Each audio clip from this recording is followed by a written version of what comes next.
would you allow AI to drive you and your family? Eventually, yes. I do think from what I've read, what I've listened to, which isn't a lot, so maybe I've spent 8 hours on this topic, total. It is statistically safer, just because of the variation in human driving. Yes. And the distractions, et cetera. I think there's a lot of opportunity for productivity, for some people.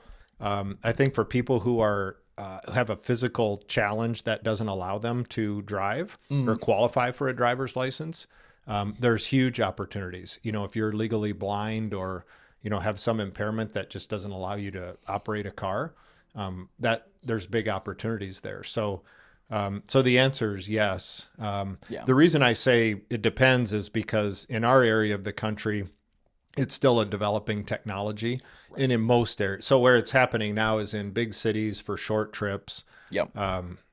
Specific, lots of data on the layout of the city, the traffic patterns, et cetera.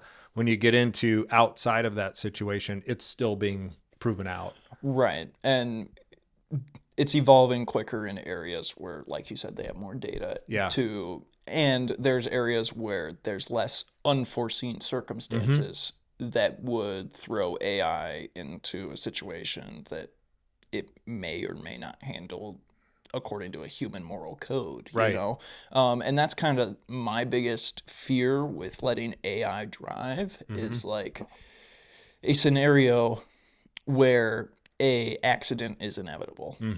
Would AI sacrifice the health of the car and the individuals inside and harm them to protect the person outside, or vice versa? Would it protect the person inside and harm the person outside? Right. And regardless of what the individual's moral stance is on which decision to make there, the freedom to choose has been taken away. And so I think that's the biggest concerning point for me. And like you said, we might get to a point where we can confidently remove 99.999% of those incidents from happening, but just the fear of that is my current holdup. And so I think I'm in the same boat as you are, where I'm kind of at that point where it's like, not yet.